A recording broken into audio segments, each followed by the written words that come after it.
Hello and welcome back to WD18, the Watford fan channel. Unfortunately, no Jacob or Sam today, but they've trusted me to host my first video on the channel. And luckily, I'm joined by a very special guest, host of Barnsley YouTube channel, Red All Over, Joe Beardsall. Thanks for joining, Joe. How are you? Yeah, good. Thanks, Charlie. Decent intro that for your first go, mate. If that's the first one, but yeah, great to be here. Thanks for having me, Watford fans, and I'll hopefully try to bring you some positivity if I can. Good stuff. No, thank you. And obviously, Barnsley doing a lot better than they were last season. How are you enjoying Duff Ball and you confident ahead of Friday? Yeah, I mean, it's completely different from last season. It was horrible last season, absolutely horrendous, especially after the season before where under Val we did get into the playoffs. No, Michael Duff is an incredible gaffer. He's done an absolutely fantastic job, well above expectations. Barnsley fans at the beginning of the season were saying, look, we'd be happy with mid-table, to be honest. Let's consolidate. There was even a few people saying, hey, we might be in a bit of trouble of relegation here if we're not careful. Thankfully, had some changes at board level, which really helped. And then Michael Duff gets brought in, and he's just been, a breath of fresh air. He's just down to earth, good leader, knows what he's doing, knows how to get the lads organised, great style of play. And yeah, absolutely flying. Obviously, Bolton, a tough opposition coming into this second leg, 1-1. But I fancy us, me. I think we've got a good chance of doing it. And I think we'll get back up. So yeah, looking forward to Friday. Bring it on. Good stuff. We wish you all the best of luck. And before we crack on, please make sure you hit the like button on this video and subscribe. We looked at the watch time earlier and it was 49% of all of our watchers are subscribed. So we'd like to get over that 50% mark. And I think it's all fair to say Jacob and Sam do a brilliant job making all of this content while they're juggling uni work. So it'd be a good thank you to help those guys out with this brilliant channel that they've made and carried on, continue doing. Right, Joe, let's talk a bit about Valérien Ismaël. And to be completely honest, after our video we did on Monday, really appreciate Neil and Chris coming on and giving their views. I did feel a bit uneasy, if I'm honest. It just felt like I wanted to do a bit of a deeper dive into Val, talk to another fan, get a different opinion, and try and give a more balanced view. And then I got speaking to Joe. And then I kind of thought he could be a good person to speak to kind of get a different perspective. So, Joe, before we talk about Val's career before he came to Barnsley, when's the first you heard of him or knew about him? To be honest, as it was with Barnsley managers back then, or head coaches as we call them at our club, you didn't hear anything. You didn't really know anything. They're unknown. Gerhard Struber was exactly the same. He came in before. We didn't know who he was. And then the two after to Val, we didn't know who they were either. Obviously, with Michael Duff, it was a bit different. But I think at this point, Barnsley fans were just like, we want someone that we know can, knows the league. And obviously, he'd been at Cheltenham, so that made sense. So yeah, I can't really give you much, unfortunately, Watford fans about Val pre-Barnsley. I'll hopefully be able to give you lots about Val during his time at Barnsley. But no, not loads to go on. We were disappointed at the time because Struber had just done a fantastic job at the Great Escape, keeping us up, which was absolute miracle territory, beating Brentford last game at season and, scored it. I think we scored in like 94th minute, I think, against Forest. We had to win that one, and then we went and played Brentford and did that same. So when Struber went early in the season, we were like, oh, great, here we go again. We thought we were just starting to get in the right direction, but Val took it on, and boy, did he make a difference when he came in.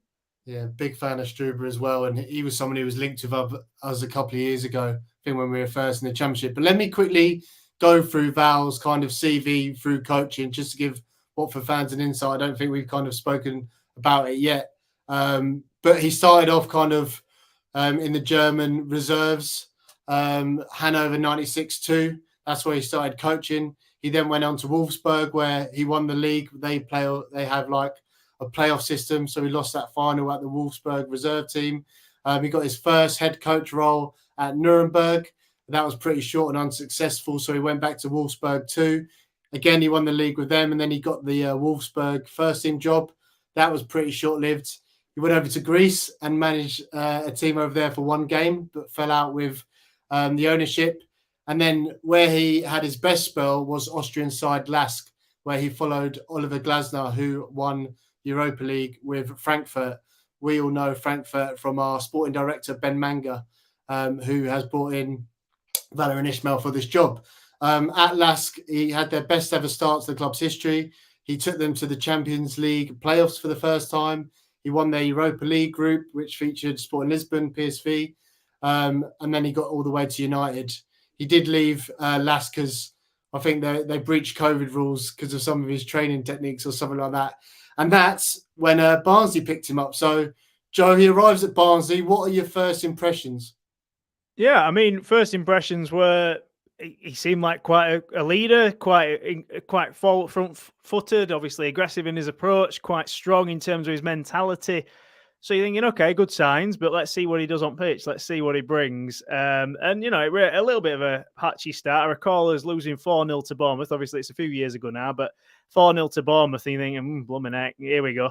And that, I think that was, you know, those two games against Bournemouth in that season kind of summed us up a little bit. You got the first one 4-0 to them, where, you know, we tried to play this high intensity, high press, and they just, you know, cut straight through us and managed to score 4 goals. And then in the reverse fixture, once we got it all together back end of the season, we beat them 3-2 at their place. And we were absolutely exceptional that day, just pressed them to death. And yeah, they got chances as you'd expect with a team like Bournemouth, but we, you know, we took the risk and we came out and got the reward from it. So yeah, as he went on, he quickly got a style. The lads picked it up. It's a quite simple style to play, as some of you will be aware already. And that has its benefits. Like compared to some of the other styles, it can have its benefits because it can be easy for players to pick it up quickly and for you to effectively get results. So do you mind just telling us a bit more detail? Firstly, what formation does he play? And can you kind of elaborate a bit more on his principles? You mentioned kind of high pressing, but how would you describe his playing style? Yeah, so he played a lot of 3-4-3 for us, and the main key thing is the 3 lads up top were just absolutely on it aggressive. We know these days a lot of teams want to play out of the back. They want to play this nice football. We understand it. It looks good, and you know we've seen big teams doing it, so I get why teams want to do it. But I'm maybe a little bit old fashioned here, but I think that you play to win football matches first and foremost, and that's what I think sometimes his mentality was simply look. If we get at these guys, if we're aggressive, we're on the front foot, we're going to win games. So he got 3 basically battering rams up front that would, as soon as that ball gets played out, you can't breathe. They're on you. They're on you like, you know, like absolutely straight away. You ain't got time to, even if you're a great footballer, you ain't got time because they're on you. You're going to have to turf it up. And if you're turfing it up, we're waiting on halfway line with a centre half on halfway line, basically waiting to pick it up and send it straight back to you. And then you've got your fullbacks who would press really high as well. So the key to it is if you're going to play this style, you have to have everybody in it together. It's like hunting in packs. It's got to be like wolves hunting in packs. You can't have one person fail it because then they break through the lines. And as I said against Bournemouth, then we got caught out. So it's very much you've got to have that forward front foot. It's got to be aggressive. It's got to be forceful. It can't be a half press. It's got to be a real like sort of team press together. Don't let the opposition have a minute. But it did get us a lot of success because a lot of teams would then just blast it out and then it be coming straight back to them. And, you know, some people say, oh, well, it's rubbish to watch, or maybe it's not the greatest football to watch. But actually, there were times this season when once we got the ball down, we played some decent football. It wasn't the prettiest sometimes when we were just turfing it up there. You know, it was almost like rugby where they kick it up out of play to try and get an advantage in terms of pitch, and then you had to sort of keep them tight, and we just backed ourselves to win the ball. Basically, we backed ourselves. We're going to win it back. So you know, we're happy to kick it up and get it into sort of their end of the pitch, give them a throw in, and then make sure we win it back from that throw in. So if you give him the right personnel, I think he can be a great manager.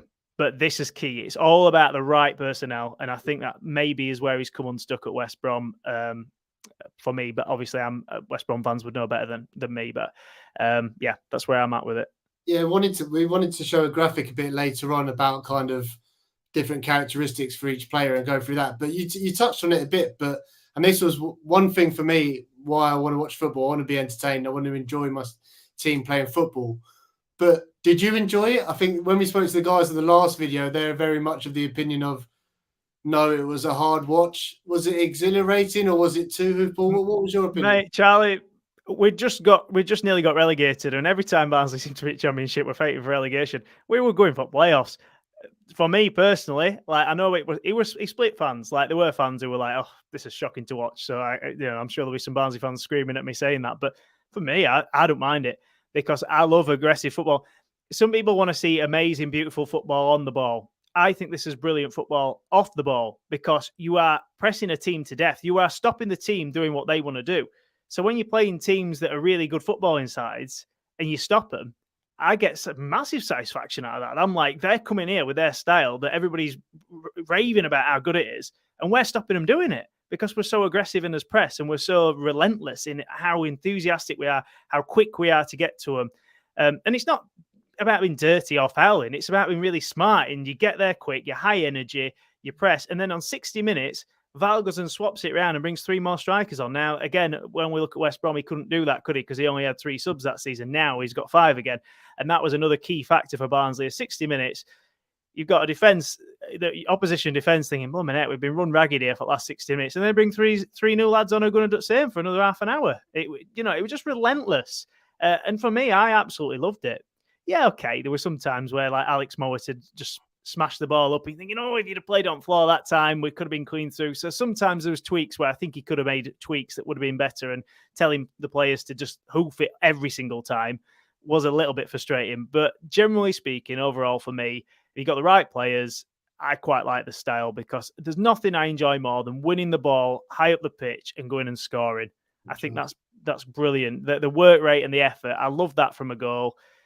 That for me is as good as someone playing a team playing 20 passes and scoring. Did you, and I don't really want to say this on a Watford channel, but did you watch the game last night? I was letting you say it, not me.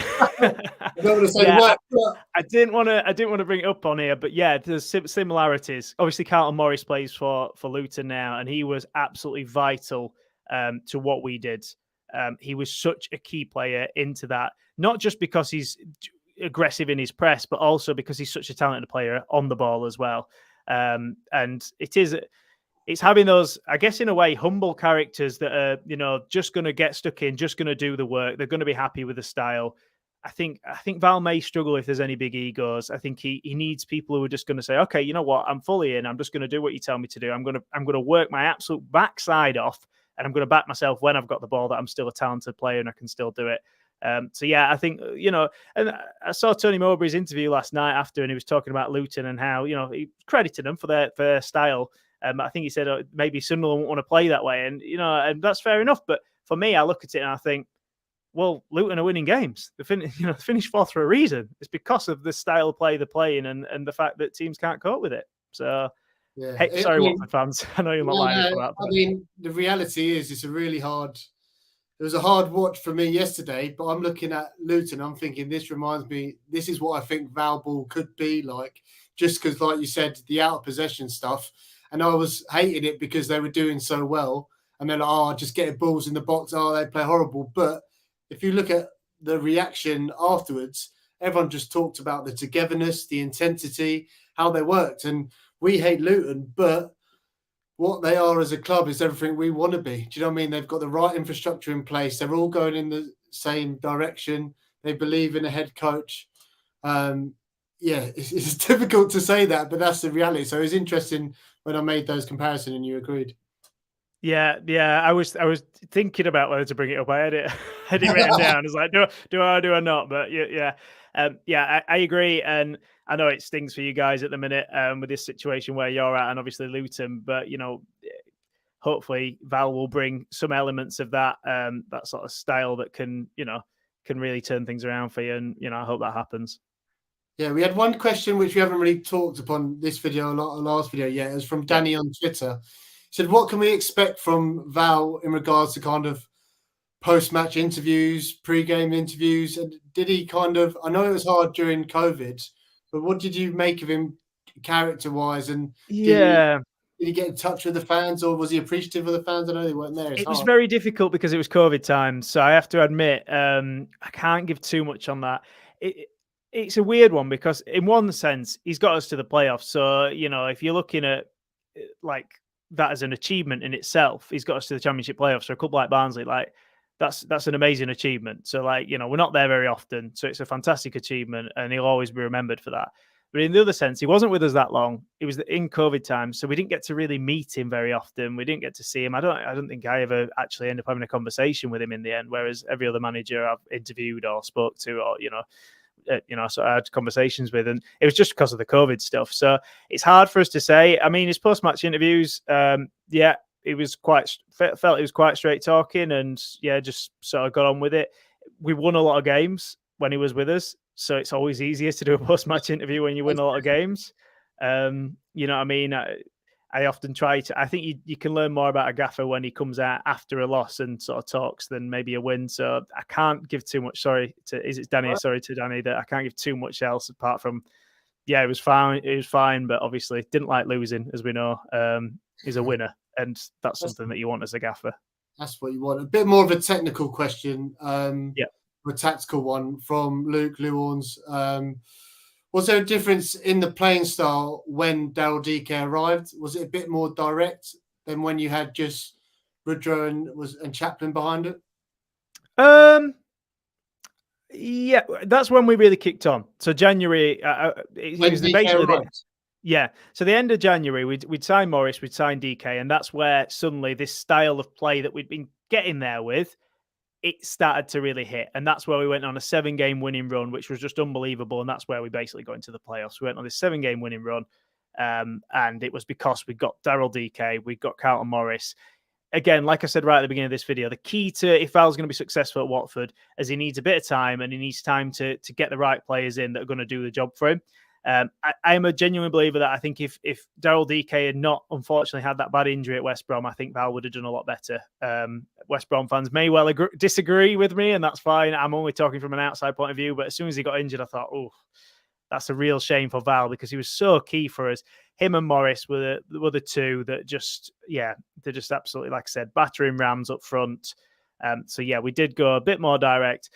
But DK could play as well. Like, he scored some absolute beautiful goals. I mean, he scored a worldie against Birmingham, and some of the goals he scored were great. So, for me, the style didn't change too much. It was just more of the same, but in a better way, I guess, and more effective because of the personnel. Cool. And before we go on to the kind of characteristics of each position and stuff like that, what was the highlight while Val was there at Barnsley? Was there a certain game? Was there anything he did? I think that possibly the Bournemouth game where we won 3-2 for me. Obviously, getting into the playoffs was incredible. Honestly, when we got Swansea, I was a bit like, not Swansea. Just because Swansea were just so good, solid. Obviously, Cooper had gotten well driven. I just thought if we'd maybe got Bournemouth instead, we'd have had a good chance of beating them again. And unfortunately, it just worked out that we got Swansea and they went on to Wembley. So I think probably beating Bournemouth 3-2, considering we'd lost 4-0 to 1 million in the season, they'd absolutely just destroyed us out well. And at that point, it feels a million miles away to then get to a point where you've just come off the back of this 7-game winning run and we're going away to Bournemouth and we're losing at Bournemouth and we come back and win. And it's just like, wow, these are one of the big boys. These are the guys who are expected to go up, and we're Barnsley and we're here and we're showing them, we're showing them what we can do and we're competing with them. That was when Carlton Morris scored that header. I think that was a very happy moment for me to win it 3-2 for us. So I'd say that was a highlight. Good stuff. I'm just going to try and bring up this graphic here. Let's see if this works. Can you see that? Yep. Yeah, I can see that. I just wanted to quickly go through each position. Like, now we're looking towards recruitment, and like you said, we need the players for Val Ball, this very specific style. So firstly, what are your thoughts on the keeper that you need from Val Ball? Needs to be a sweeper. I mean, the way they play, I can't remember many times we had players in our own half a lot of the time when, it was halfway line. So the amount of times that teams would launch the ball over and it's falling into the gap between the defenders and the keeper, you've got to have a keeper who's going to be quick out. The amount of times Brad Collins would come out of his area and, smash it upfield, it was constant. And it is a risk. You can get caught.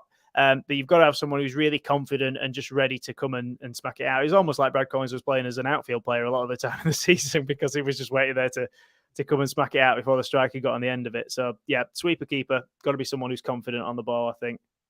Nice one. And defenders, we talked about this high line being in your own box. Is pace the big quality? Is it good on the ball, good aerially?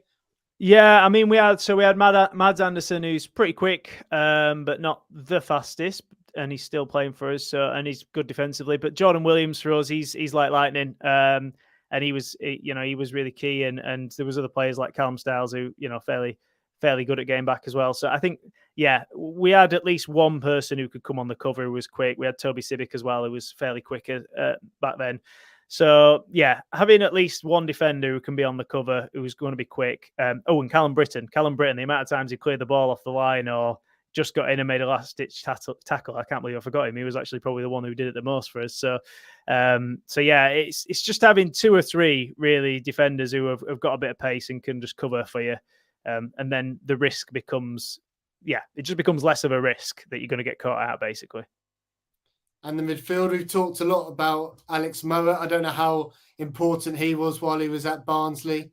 I think he scored a worldie against us. Yeah, he did, yeah. That COVID year. But those two midfielders in the last video, there was a lot said that the midfielders don't get used a lot just because of the nature of the ball going back and forth.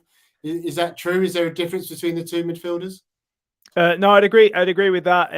They again are just two players. So Alex Mowat, what you get from him is passion, great determination, tackles well and aggressively, but wins the ball fairly, and has got an absolute wicked shot on him. So he'd win the ball for us. He'd be he's great at set plays as well. So he'd be the one that when the ball comes back out or get a free kick, he'd be the one on that.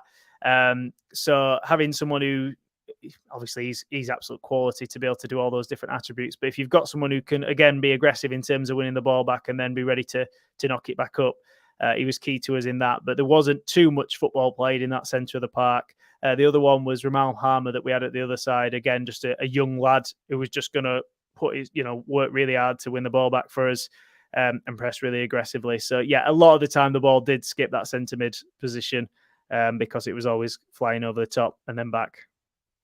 And these wing backs, any difference in those? Are we looking at just dynamic players, good crosses of ball, maybe any good long throws that you guys had? I remember Furlong at QPR and his towel used to feature quite a lot under Valérien Ismaël.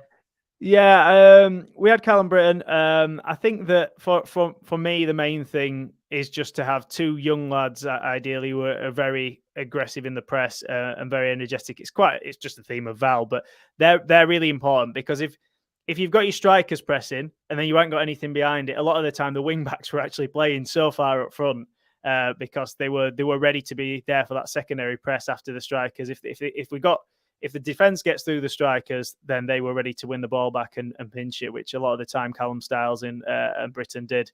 So, yeah, it's just brave fullbacks who are willing to go for it and continue to, obviously get back on the cover when they can, but really be very attacking minded, very, very forward on the front foot. And this front three, is it a front three? Is it one target man and two people off him? Yeah, it's interesting. I think... generally speaking, it was more of a front three where they'd all press together. But obviously with DK, he was quite a target man style, so he did end up going through the middle quite a lot for us. But Val mixed it up in terms of his front three. Obviously, we had 6 strikers that were at the club at the time, and he very much used them. Like I said, 60 minutes, they were coming on. Didn't matter if you had the best game of your life, you were coming off because he was going to bring 3 fresh legs, a pair of fresh legs on, and that was it. So yeah, it varies. It depends on the personnel, I think, really, on where he wanted to play them. I think there's loads of Watford fans watching now thinking that we're going to need a lot of new players coming in to fill everything that you've described and get Val what he wants. One question which you might not want me to answer, but do you think is there any potential that Val could go in for any of the current Barnsley players? Anderson was someone that's been suggested. Obviously, Mowat's been talked about. Obviously, we know he's at West Brom now. Yeah, I mean, I think he obviously took DK. He got DK, which he knew was going to be key to his style. I think if he was going to get anyone else from Barnsley at the time, it would have been Carlton Morris. He probably would have wanted, I think, because of, again, like I said, how vital he was. But he's not going to be going anywhere, I don't think, at the moment. And I don't think Watford would be signing a Luton player. I'm not sure. I mean, Mads Anderson is championship quality. He can play at that level. He's proven that. And he's probably going to play at that level. If it's not with Barnsley next season, hopefully we get promoted. But if not, he probably will play at that level again in the next couple of years. I hope he stays with Barnsley if we don't go up. But how vital is he to the style that Val plays? Probably not as much. Okay. Like I said, the main thing you need is your battering rams up front. You're physical, strong, aggressive, just gonna run at people sort of players. And the only one we've got like that in our team is James Norwood. In terms of that, but obviously James is a little bit to the older end, whereas we're talking about players like DK and Morris who have got plenty, obviously quite a long career ahead. So I'm not sure about that. I don't know, maybe Mads, but it's not the crucial thing. It's not the crucial position for me. I think your position has got to be your fullbacks and your forwards. Okay. And what would you say Ishmael's biggest weakness is as a head coach? Well, he has one style. So he needs the right personnel. I'm a big believer in circumstance plays a big part, and you have to look at that COVID season and say it was a bizarre season. There was no fans, so he could basically shout orders to these young lads, and they would hear everything he said. So he could manage throughout the game, which was a big advantage. So certain circumstances helped him at Barnsley, and then, like I said, obviously then at West Brom he lost DK, which would have been a big player for him, who could have made a real difference if he'd have been fit. So yeah, I think it's just that this is the style he plays, he needs the right people, and he needs players who are going to be fully in with him. Like I said earlier, he just needs players who are 100% just going to be like, okay, I am happy to play this style of football, and I'm going to give it absolutely everything to make it work. If he gets that, I think he could be good. I think the problem is will he get the time to develop that squad with you guys? I don't know, Charlie. I honestly don't know. But if he does, then there's a good possibility it could be right. And again, it depends where the fans want to see that style. Like, Neil came on here from Tykes TV, who's obviously one of, another Barnsley fan that I know well. And like I said, Val split opinions, and he doesn't. I don't think Neil said. Did Neil say he didn't particularly like the style all the time? Is that fair? Yeah. No. So like, when you're winning, it's like, okay, we'll take it. And you do get fans like me who, like I said, I've explained why I liked the style, because I quite like that winning the ball back is something I value a lot. But if you've got fans who, the second you lose a game, are like, actually, this is terrible, we don't want to see this style of football, then quickly it can turn from what could be a good situation into a bad one. So yeah, a lot's got to go right, I think, for him to get it right. But if he gets the right players, and if everybody can just get on board and be like, okay, winning football is more important than style of football, then it could go right. But there's a lot of risks. Sorry, Watford fans, but there is. No, I think it's a really fair assessment. I think as Watford fans, we've gone past knowing and judging too much on the head coaches. We've had so many in recent years. I think we know that there's different issues. Like I mentioned earlier, Ben Manga's come in, who's brought Val in with his German connections. He's talked recently about having that stability in the manager role. This is him saying that, and he's getting a lot of ownership. The owners need to let him do his job and hold their nerve if it doesn't go well. I think there is a lot of high risks. I think, like you said, Ben Manga used to be a scout. That was what he was famous for in Frankfurt, bringing players in. So hopefully we can have a really impressive recruitment, and hopefully we can have a good start and we can kind of hold our nerve. In terms of style of play, I don't think Watford fans are too fussy. I'm not too sure. I think we like to see goal mouth action. I mean, our greatest ever manager was Graham Taylor, who was very direct. He used to get criticised for playing hoofball, but I think if you're winning, football fans don't really mind too much, do they? So, yeah, no, it's going to be fascinating to see, but thank you for coming on. Really, really appreciate your insight. I hope you enjoyed it. Hopefully we'll be playing you next season in the Championship. Well, fingers crossed, yeah. I'd like to see it. So it'd be good actually to see Val. So hopefully we do, because, yeah, like I said, it felt weird when he left, because we never really got a proper send-off for him after he'd achieved something quite spectacular for us. And that's the last thing I'd say is, like, you got to remember what he achieved at Barnsley was incredible. Like, we somehow survived relegation by the absolute skin of our teeth the season before, to then go and finish where we did. And look at the season after. Like, Charlie, we didn't lose many. We lost DK and we lost Mowat. And okay, yeah, two very key players for us, admittedly, but we didn't lose anybody else, really. So that was that key. So, you know, it showed then we went and got relegated. Now the worst season we've had for years. So when you look at the comparison, you've got to say that Val deserves huge credit for what he achieved at Barnsley. Like I said, it's you've just all got to get behind him and hopefully get him the right personnel. And if you can, then it could be a good thing for Watford.